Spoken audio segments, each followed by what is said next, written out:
नमस्कार दोस्तों, आप देख रहे हैं द सीजी खबर। मैं हूं शिवेंद्र शिंदे और मेरे साथ है मेरे एडिटर शशिकांत मिश्रा। आज द सीजी खबर की टीम आई हुई है जामुल में। जामुल नगर पालिका अपने नए कार्यकाल का 1 वर्ष पूर्ण कर चुकी है। 20 वार्ड और लगभग 30,000 की आबादी वाला यह क्षेत्र एक नए स्वरूप में आगे बढ़ता जा रहा है। आज हमारे बीच में नगर पालिका के अध्यक्ष श्री ईश्वर ठाकुर जी हैं। 1 वर्ष के उनके कार्यकाल के बारे में, उनकी योजनाओं के बारे में और उनके सामने आई हुई चुनौतियों के बारे में आज हम बात करेंगे पालिका के अध्यक्ष श्री ईश्वर ठाकुर जी से। ठाकुर जी, हमारे चैनल में आपका स्वागत है और आपको 1 वर्ष पूर्ण करने पर बहुत बहुत बधाई। सबसे पहले मैं आपको नमस्कार करना चाहूँगा और नए वर्ष की ढेर सारी शुभकामनाएं समस्त भारतवासियों को, जामुल नगर वासियों को। अध्यक्ष जी, आपके लिए दायित्व संभालना एक नया विषय था। ये 1 वर्ष का आपका अनुभव कैसा रहा? क्या क्या चुनौती आई आपके सामने?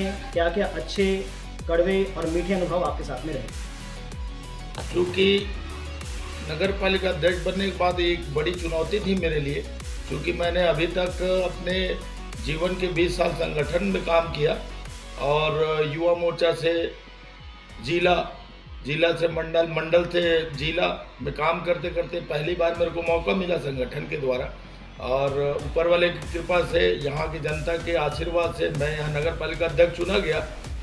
और जो चुनौती थी और जो मेरे लिए एक नयापन था, बहुत बड़ी चुनौती थी और पूरी ईमानदारी से उस चुनौती को स्वीकार किया और बहुत कुछ सीखने को मिला इस 1 वर्ष में। और अभी आगे है सीखने के लिए, जो भी जैसा समय आएगा उसके हिसाब से मैं उसको चुनौती को स्वीकार करता हूँ। अध्यक्ष जी, आप अपने कार्यकाल में कुछ एक विशेष किसी चीज़ को, किसी योजना को फोकस करके चल रहे हैं क्या कि आप इस काम को ध्यान में रखते हुए आगे बढ़ेंगे? जी, मेरे लिए जामुल बहुत मायने रखता है, क्योंकि जामुल से ही मैं इतना आगे आया हूँ और चाहता हूँ कि जामुल एक सुंदर शहरीकरण के रूप में उभरे। आने वाला समय जामुल के लिए एक यादगार हो मेरे कार्यकाल के रूप में। यहाँ के लोगों को वो हर सुविधा मिलनी चाहिए और एक शहरीकरण के रूप में जामुल को देखना चाहते हैं यहाँ की जनता, उसके लिए मैं तत्पर हूँ। अध्यक्ष जी, आपके क्षेत्र में एक बहुत बड़ी सीमेंट फैक्ट्री एसीसी कंपनी है। क्योंकि यहीं की कंपनी है तो अपेक्षा भी रहती है कि स्थानीय लोगों को यहाँ से रोजगार मिले। तो स्थानीय लोगों को रोजगार दिलाने के लिए कुछ आपने परिकल्पना, योजना ऐसी कुछ बनाई हुई है क्या, या कुछ प्रयास चल रहा है क्या? नहीं, हमने जिस दिन से ही हमारे पदभार ग्रहण किया, पहला फोकस था यहाँ के युवाओं के लिए कुछ करने की।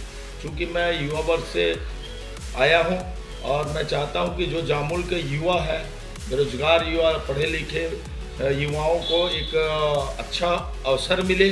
और मैं कहना चाहूँगा, एसीसी बहुत बड़ी मल्टीनेशनल कंपनी है, लेकिन जो एसीसी के द्वारा जामुल को सुविधा मिलनी चाहिए और जो युवाओं को रोजगार मिलना चाहिए, वो नहीं हो पा रहा है। मैं इसके लिए 1-2 बार कोशिश भी किया, लेकिन ये यहाँ की जो कंपनी है, यहाँ के जो नुमाइंदे हैं, उनके द्वारा यहाँ जामुल के लोगों को कोई सुविधा नहीं दी जा रही है। और उसके लिए आने वाले समय में हम तत्पर हैं। जैसा भी होगा, जो लड़ाई लड़नी पड़ेगी हमारे जामुल के युवाओं, बेरोजगारों के लिए, युवाओं के लिए, हम लड़ने के लिए तैयार हैं। एसीसी अपने सीएसआर फंड से क्षेत्र में कुछ कल्याणकारी कार्य करवा रही है क्या? कुछ उसके बारे में जानकारी देंगे। पहले अगर किए हैं, क्या किए हैं, ये तो दिखाई नहीं देता जामुल में। सिर्फ यहाँ के लोगों को धूल, डस्ट और शोषण, इतनी बड़ी कंपनी है कि आज जामुल का जो विकास जिस दर से होनी चाहिए वो नहीं हो पाया है। और हम चाहते हैं कि एसीसी का बहुत महत्वपूर्ण योगदान होना चाहिए यहाँ के युवाओं के लिए, यहाँ के कल्पना करने के लिए कि एक सुंदर जामुल की कल्पना करें, और यहाँ सहयोग नहीं मिल पा रहा है एसीसी से। किसी भी शहरी क्षेत्र के लिए गार्डन जो होते हैं वो सुंदरता में महत्वपूर्ण भूमिका निभाते हैं। पूरे जामुन क्षेत्र में नगर पालिका में एकमात्र शिवपुरी का गार्डन है, पर दुर्भाग्य ऐसा है कि वो अव्यवस्थाओं से ग्रसित है, असामाजिक तत्वों का वो अड्डा बन गया है। इस और आपने कुछ ध्यान दिया है क्या? और ऐसे कुछ नए गार्डन बने जहाँ पर युवा एक्सरसाइज कर सकें, बुजुर्ग आके टहल सकें, महिलाएं आकर बैठ सकें, ऐसी कुछ योजना बनी है क्या? और इस गार्डन के लिए क्या योजना चला रहे हैं इसकी अव्यवस्थाओं को ठीक करने के लिए? अभी तो 1 वर्ष आज पूर्ण हो रहा है और हमारी कल्पना है कि जामुन में हर चौक चौराहों का सुंदरीकरण हो, एक स्वस्थ जामुन की तरह दिखे। रही बात शिवपुरी में जो गार्डन है, एक गार्डन है लेकिन जो गार्डन में सुविधाएं होनी चाहिए, जो वहाँ का व्यवस्था होनी चाहिए, उसमें कमी है और लगातार हम उसको देख रहे हैं। चूँकि अभी हमारे लिए एक कड़ी चुनौती है, साथ में हमारे साथ सत्ता सरकार नहीं, हमारी सरकार नहीं, कांग्रेस की सरकार है, बहुत सारी दिक्कतें आती हैं और आने वाले समय में जामुन में जहाँ भी जगह दिखे कि एक सुंदर गार्डन हो, बुजुर्गों के लिए एक अच्छा व्यवस्था बनाया जा सके, युवाओं के लिए ओपन जिम की व्यवस्था हो, वो कल्पना है हमारी और लगातार हमारा प्रयास चल रहा है। वर्तमान में अभी हमारे जामुन नगर में आपको बताएंगे कि अभी नई सड़क बनी है, जामुन नगर पालिका से लेके रिंगनी चौक तक, इधर एमपीपी से लेके एसीसी चौक तक नई सड़क बनी है। तो लगभग अभी जो काम चल रहा है और वर्तमान में जो हमारे पुराने कार्यकाल में छत्तीसगढ़ में शासन थी भारतीय जनता पार्टी की, तो उस टाइम शिक्षा मंत्री थे हमारे पांडे जी, प्रेम प्रकाश पांडे जी। उन्होंने एक बड़ी सौगात दी थी जामुन को एक एक कॉलेज के रूप में और उसका पूर्ण रूप अभी देखने को मिल रहा है। 2-4-6 महीनों में यहाँ एक सुंदर कॉलेज हमारे जामुन के युवा और बहनों के लिए एक अच्छा शिक्षा के क्षेत्र में उपलब्धि है। तो निश्चित तौर पर हम चाहेंगे कि जामुन में युवाओं को स्वास्थ्य, शिक्षा, सारा चीज़ मिले और एक जामुन नई दिशा में आगे बढ़े और एक सुंदर जामुन के निर्माण हो। अध्यक्ष जी, अभी कुछ दिन पूर्व नगर पालिका की बैठक में एक दुर्भाग्यपूर्ण घटना हुई, जिसमें हमारे पत्रकार परिवार के एक सदस्य को एक पार्षद द्वारा हाथ उठाया गया। तो इसके लिए आपने कुछ एक्शन लिया है क्या? कि कुछ कार्रवाई उनके खिलाफ की जा रही है या संगठन के तहत कुछ कार्रवाई की जा रही है क्या? उसकी जानकारी दीजिए। इस बात को लेके पत्रकार लोग बहुत चिंतित हैं। भाई साहब, इसमें मैं ये बोलना चाहूँगा, ये जो घटना घटी अप्रत्याशित था और जो हुआ वो नहीं होना था, क्योंकि ये संगठन का मामला है और एक प्रशासनिक मामला है। तो इसमें मेरा टिप्पणी करना ठीक नहीं है। जो प्रशासनिक व्यवस्था है और जो संगठन के माध्यम से जो भी निर्णय होगा वो मान्य होगा और आगे आपको जो भी निर्णय हो पता चल जाए। नगर पालिका क्षेत्र में आने वाला एसीसी प्लांट, इससे निकलने वाले डस्ट से रहवासी बहुत ज़्यादा परेशान रहते हैं। स्थिति ये होती है कि वहाँ से गुजरने पर मुंह पर कपड़ा बांधकर ही गुजरना पड़ता है और जो लोग रहते हैं वो तो परेशान ही रहते हैं। तो ये डस्ट कम उड़े और स्वास्थ्य पे लोगों के दुष्प्रभाव न पड़े, इसके लिए कुछ कार्रवाई कर रहे हैं क्या? जी, आपने सही बात पूछा कि एसीसी के द्वारा जो डस्ट, ध्वनि प्रदूषण हो गया, वायु प्रदूषण हो गया, ये सारी चीज़ें हमारे जामुन की जनता झेल रही है। विगत 2-3 माह पहले एक बार इतनी जोर की आवाज़ हुई, वो एसीसी कंपनी से निकलने वाली आवाज़ 4 किलोमीटर 5 किलोमीटर तक जा रही थी। उसके लिए हमने तत्काल कलेक्टर महोदय को पत्र लिख के संज्ञान में दिया, उसकी कॉपी है मेरे पास। ऊपर से मैं जैसे ही नगर पालिका अध्यक्ष बना और मुझे पता चला कि वार्ड नंबर 13, 8 और 12 जो एसीसी कॉलोनी से लगा हुआ है, वहाँ एक सरकारी ज़मीन है जो घास मत में है। तो वहाँ के कुछ लोगों को आवश्यकता पड़ती है कि वहाँ एक सुंदर सा खेल ग्राउंड हो, चूँकि सघन बस्ती है और वहाँ एक खेल ग्राउंड की सुविधा चाहिए या एक बड़ा सा हॉल चाहिए जिसमें वहाँ के आम जन अपने सामाजिक कार्य कर सके, शादी विवाह जो भी है।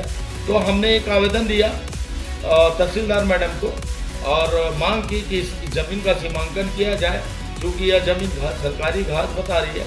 तो हमने एक आवेदन लगाने के बाद वहाँ से प्रशासनिक तौर पर आरआई पटवारी के द्वारा और पूरी एसीसी सीमेंट फैक्ट्री के जो भी वर्कर्स हैं और वहाँ के जो भी यूनियन के लोग हैं, जो भी वहाँ के अधिकारी हैं, प्लस हमारे पूरे जामुल नगर पालिका के अधिकारी और पूरे जनप्रतिनिधि, हम लोगों ने वहाँ सीमांकन कराया और 35 डिसमिल जमीन एज जामुल नगर पालिका के अंतर्गत सरकारी घास जमीन निकली और उसको भी इन्होंने, वहाँ के नुमाइंदों ने उसको झुठला दिया।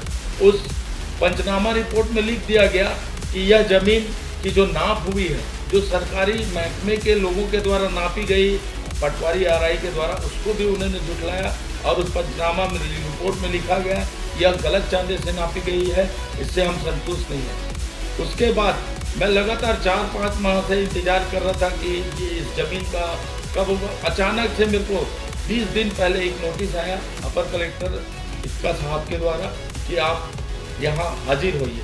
मैं 3 तारीख को गया जनवरी माह में और वहाँ जाके पूछा कि क्या है भाई आप बताइए। तो उन्होंने कहा एक नोटिस है आपका जिसमें आपको जवाब देना है कि आपने गलत जानकारी से उसको नापी कराई है। तो मैं पूछना चाहता हूँ कि अपने हक की लड़ाई लड़ने के लिए क्या इनको प्रमाण देना पड़ेगा? मेरे जामुल की जनता की ज़मीन है वो, ये सरकारी मत की ज़मीन है। हमने कलेक्टर महोदय से इसकी मांग करने की पूरी सिस्टम बना ली है कि ये हमारे वार्डों को से लगा हुआ है और यहाँ की सुविधाओं के लिए बहुत बेशकीमती ज़मीन है, जिसमें जामुल के लोगों को सुविधाओं के लिए एक अच्छा पहल होगा। और हमने मांग की, आज हमको फिर 3 तारीख के बाद 23 जनवरी को मुझे जवाब मांगा गया है। ये है एसीसी सीमेंट फैक्ट्री के द्वारा, जो एक तो यहाँ के लोगों का जीना दुभर हो गया यहाँ प्रदूषण के मामले में, ध्वनि प्रदूषण, वायु प्रदूषण। रात को 10 बजे मेन रोड से, यहाँ मैं बताना चाहूँगा भाई साहब, यहाँ जो एसीसी सीमेंट फैक्ट्री है वहाँ से कन्वर बेल्ट मेन रोड से निकाला गया, वार्ड नंबर 13 से मेन रोड से कन्वर बेल्ट निकाला गया। उससे जो 10 बजे रात को वहाँ से जो डस्ट छोड़ा जाता है वो पूरे जामुल को प्रभावित करता है। उससे लोगों को दमा, खांसी और अन्य प्रकार की बीमारियों से जूझना पड़ रहा है। तो हम लोग पूछना चाहते हैं कि हमारा हक कब मिलेगा, यहाँ के युवाओं को रोजगार कब मिलेगा, यहाँ जो शिक्षित बेरोजगार घूम रहे हैं उनको नौकरी कब मिलेगी। यहाँ बोला जाता है जब भी यहाँ अभी बीच में अंडरग्राउंड से ये सारे लोग यहाँ भर्ती करते हैं तो पता चलता है, हम लोग फ़ोन करते तो पता चलता है कि यहाँ जामुल से 200 किलोमीटर दूर के लोगों को लिया जाएगा, यहाँ के लोगों को ऐसी सुविधा नहीं दी जाएगी। तो ये कहीं ना कहीं कमी है और इसके लिए आने वाले समय में बहुत लंबी लड़ाई लड़ेंगे। चूँकि जामुल की पूरी जनता मेरे साथ में है और मैं चाहूँगा आने वाले समय में पूरी जनता को लेके मैं खड़ा हूँ और एसीसी को बताऊँ कि हमारी ज़मीन में आपकी फैक्ट्री ना कि बॉम्बे में है, ये जामुल की ज़मीन में आपकी फैक्ट्री, यहाँ के लोगों को उनका हक देना पड़ेगा। कि जो जमीन की नापी हुई थी 35 एकड़ लगभग जमीन है, 35 डिसमिल है, तो इसकी नापी किस विभाग ने की थी? ये सरकारी अमले ने की थी। हमने आवेदन दिया था तहसीलदार महोदया को, उन्होंने एक डेट दिया, मेरे को नोटिस आया कि भाई साहब आपके यहाँ से नापी होने वाली है तो आप लोग भी आइए। तो मैं जामुल नगर पालिका के सारे कर्मचारी, आरआई, सीएमओ साहब, मेरे साथ पीआईसी मेंबर, जनप्रतिनिधि सारे लोग गए। यहाँ के कुछ बुद्धिजीवी लोग थे जो यहाँ जामुल के रहवासी हैं और साथ ही साथ जामुल एसीसी सीमेंट फैक्ट्री के अधिकारी भी आए थे और नापी हुई। तो उस नापी को भी वो झुठला रहे हैं जी। तो ये थे नगर पालिका जामुल के अध्यक्ष श्री ईश्वर ठाकुर जी। बहुत सारे विषयों पर इन्होंने बेबाकी से अपनी राय रखी और खुलकर अपनी बातों को, अपने भावों को बताया। द सीजी खबर के साथ जुड़े रहिए। इस प्रकार की और खबरों को पाने के लिए और ऐसे इंटरव्यू को देखने के लिए हमारे चैनल को सब्सक्राइब कीजिए और ये सारी बातें और लोगों तक पहुँचे इसके लिए हमारे चैनल को शेयर कीजिए। बहुत बहुत धन्यवाद।